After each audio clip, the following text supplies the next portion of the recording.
we got some questions on some comments on the dating game show Mhm. that I think were interesting. Maybe we'll tackle a couple of them next week with Crystal. She and I have talked about them, but the first one I wanted to address was there was a couple of questions of um, maybe just clarifying because there was a couple of questions near the end where you and Crystal were saying like, "Hey, these are the good guys that are out there." Yeah. There are a couple of comments of women who are scandalized. Um, because of the rate of porn usage Yeah. also found that we got responses in that survey. Yeah. So I don't know if you want to clarify or address that. Yeah. Yeah, yeah, and us saying, hey, these are the good guys. We're not in any way, shape, or form endorsing. Oh well, you can look at porn and that's fine. You're still a great guy. Obviously, we're not going to endorse that idea. But the point that we're getting across is there's so many good men out there who were raised in good Catholic homes, went to Catholic youth group, and really are pursuing the Lord. And maybe their parents gave them a cell phone when they were 14 years old, and the parents didn't know how to set up internet filter and canopy or covenant eyes or bark phone or whatever. They didn't know the tech. And the kid gets this and like, oh, Instagram, TikTok, whoa, hey, because these social media apps are not simply engineered by human beings to get you kind of hooked on that. There's now AI itself is designing these personalized algorithms. Okay, you're a 15-year-old boy. What do you want to look at? I think we know what you want to look at. And they're going to show it to them the first day. And if the kid clicks on it, he interacts with it, how many seconds he spends looking at that. It's keeping track of all of that. I'm like, okay, more, just constantly feeding the kid this stuff. And so he's like, okay, I shouldn't look at TikTok then. He's over at YouTube. He's over at Instagram. Yeah, and you name it, it's coming at him from all these different angles. And he could be really a good guy, but maybe he got sucked into this junk in adolescence and he wasn't quite sure to what are the weapons that I can use to break free, and accountability and filtering softwares, and he's wrestling through this. So what you're talking about is a good guy, a man whose heart is in the right place, probably a man of prayer, a man who wants to start his vocation. Maybe he's just been struggling with this, and he just finally hasn't broken free, but he's wanting to make progress. He wants a godly relationship. I think we need to make sure not to just totally write off these guys of just incapable of any sacrament, incapable of becoming priest, incapable of getting married, because that'll spin them into a lot of, I think, unnecessary despair. And that's the principal spirit the evil one wants to give after a guy falls, or a woman, is just discouragement. I read a quote from Padre Pio this last week where he talks about always try to keep your peace because the devil is always, the enemy is always liking to fish in troubled waters. And you think of that, of the soul of a troubled water, and the devil like, oh, I want to go fishing in there because this person has lost their peace. They feel discouraged. And if you have a whole generation of good, godly women that maybe pornography wasn't a struggle for them, and them just being like, well, you're all off the menu just because you've ever struggled with that thing. Well, what if he used to struggle with it, every single day? And then it became once a week, and then it became once a month, and now it's once every 6 months. And look at the tracking, look at the progress, and you're going to be like, nope, not for me. You looked at those pictures, I don't want that. Hey, it's your right to choose that. Like, if you want to only marry a man who's never seen a single pornographic image, that's your choice. I think that's going to significantly narrow down your selection that you can pick from a spouse, because unfortunately the question today isn't so much if the guy's going to see porn, but when. And then, do they have what they need to break free from that? Now, all of that having been said, when I talk to the guys, I'm pretty darn firm. If you guys are still looking at porn, you got no business asking a woman on a date. You just don't. You can't ask a woman to commit to you unless you are prepared to be faithful to her. You just can't do it. In fact, I know a young adult woman I met was so frustrated because she'd go on the date with these Christian guys, and then she'd start to really start to like them. And then 4, 5, 6 dates into it, and the relationships really start to take off. Then she finds out about the porn addiction. And she's like, are you kidding me? Like, look, no, you got to deal with this stuff. I'm not going to put up with a mistress. I'm not going to put up with you having, as C.S. Lewis called them, a harem of imaginary brides. I ain't going to do it. And so she just cut it off and say, look, I'm not going to move forward in a relationship until you've cut the head out of this thing off. It doesn't mean that you don't have temptations, but I'm not going to compete with that junk.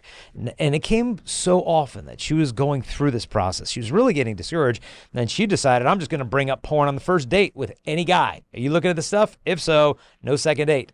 And what if and some guys got really offended by that, like, oh, how dare you ask me that? But think about it. If you were really broken free or really fighting hard to break free, and someone raised that question to you on a first date, you wouldn't get offended. You'd be like, hey, I could totally see you wanting to bring that up, and here's the progress that I've made, because you've got a right to know if I'm going to be dealing with this garbage 5 years into our marriage and our 8-year-old daughter is stumbling onto my internet history and getting scandalized, and maybe getting hooked herself after discovering my addiction. It becomes her own, because I've seen that happen in the high school girls that I've spoken to. And so, yeah, I think you've got a right to this information as a female, and early on in the relationship. But I think that no guy should be gaslighting you to think that you're the problem if you want to know the answer to these questions. But I don't think if he's had a past that he's immediately off the menu. The question is, does he have enough history behind him of sobriety and freedom to the point where I don't think he's just going to fall back into it the first time we get in a fight, the first time things get difficult between us, or he gets stressed out at work, he's just going to run back to the porn sites. If he's made some serious progress, maybe he's got 6 months of sobriety behind him, I think you could, in peace, move forward in that relationship, knowing hopefully that he's got accountability in place, hopefully got a good spiritual director, filters where they need to be. I think you could move forward in peace, knowing that these are good guys and they've had legitimate struggles. But if he's taking ownership and he's making progress, I wouldn't write him off. There's some really more than decent guys who've just gotten entangled with this junk earlier than they knew how to battle it, but have made significant progress, and I think would make godly husbands and good fathers. But it will take a good deal of discernment on your part, getting a good spiritual director. Hey, do you think, we're ready to, date, ready to get engaged? How far is this in the rear view mirror of this man's life? Not only how long was he addicted, but what was the severity of the addiction?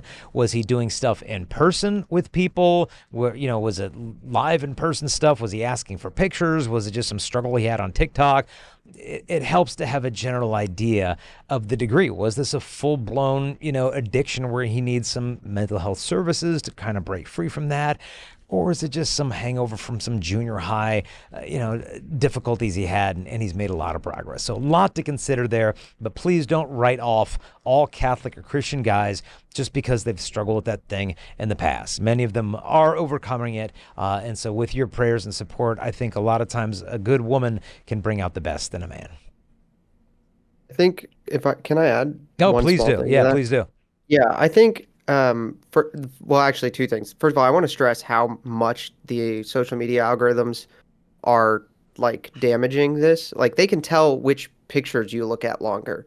So if you're scrolling through a social media feed and you see a woman dressed scantily and you look at it for a little longer, then you look at, a picture of a dog as, biologically is likely to happen, the algorithm will recognize that and give you more of it. So that's one thing. I don't think people realize how bad those are. The other thing is I really like what you said about like if it's in the past, that's like you need to, it's a good thing to, recognize that and give those guys a second chance. And I think just like we would say to guys with, women with pasts, like if it's in the past, you should give them a second chance. I really think that like those two things can be seen in parallel. No. So that's all. Yeah. No, I think that's super helpful, both of those points. And I just saw this last week. I shared some funny Instagram reel with Kristalina, just some funny marriage video. And, she was cracking up. And then, I don't know, it was later the same day I was on Instagram for something, and it was just marriage. Like all these like funny marriage videos are, I don't know, like, wow. I mean, it must have known that I shared it, and it just started flooding me with more of that content. But then to your second point, I've lost count of how many couples that I've talked to where the guy just couldn't take the fact that his bride-to-be or his fiance or his girlfriend or prospective girlfriend wasn't a virgin. And because she wasn't the spotless virgin, he just couldn't bear that. And he would rub her nose in it, or he'd kind of hold it over her head, or he'd be pouty or distant. And, and they'll email me like, dude, what do I do? I just can't bear the thought of her being with these other guys, and how am I going to manage this? And it's a difficult thing because we've got to understand, like, are you marrying her to get her virginity?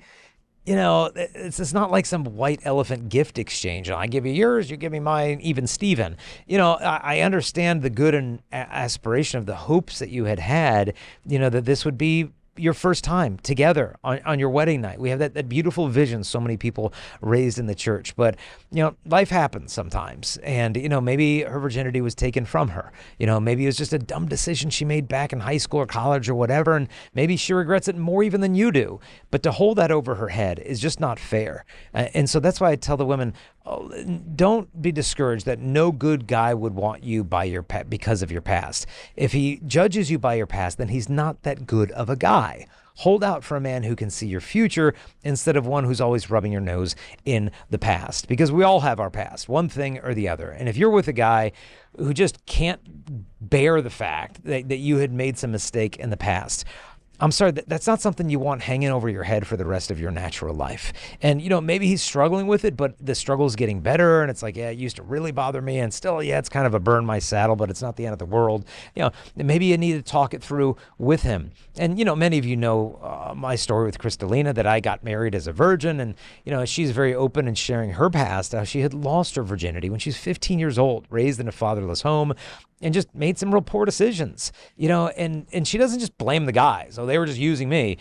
She owns it. Like, I was using them, they were using me, and I just came to the point where I'm sick of this. Like, this isn't love. And she turned her life around. And I've never once in our whole relationship, and we're getting ready to have our 22nd wedding anniversary coming up in about a month, I've never once held that over her head. It's been hard in moments, because like when she told me, it was definitely a big surprise. I had no idea what she had been through in the past, the decisions that had been made. And then we're doing chastity talks together, and I'm having to hear her share her testimony sometimes 3-4 times a day. And, kind of sitting there on stage as her boyfriend or her fiance or her husband, hearing her tell the story of her being with other guys. What do you do with that? Guys last month, dude, how did you even process that? And, how do you not let that fester and turn into resentment or bitterness or insecurity or anger? And so what I would do if those emotions started to kind of well up in me, one, I would talk to her, but also realize I need to also handle this on my own. I can't just be bringing this up constantly. So I would say, okay, God, what am I supposed to do at this moment and these feelings? So the first thing I'd do is I'd pray for her. And I would pray for her for healing of her memories. And it was the weirdest thing. Like, she told me years later, she's like, Jesus, it's the weirdest thing. Like, I know that stuff happened, but she's like, I don't even remember it. Like, just the visual, any details, everything is just kind of just fogged over. And I think it's the fruit of those prayers of healing for the memory. But I wouldn't stop there. Then I would also pray for the guys in her past. I've never met any of them. But I would just pray for them. I would pray for their conversion, for their healing, for their, God willing, their own future marriages. And, God willing, in heaven, I'll get to meet these guys and get to see the fruit of that prayer and that redemptive suffering offered in their direction. And that way, I'm not growing bitter at Kristalina, resentful. If I ever saw these guys, I want to punch them in the face. Like, giving into that type of unforgiveness is not going to help anybody.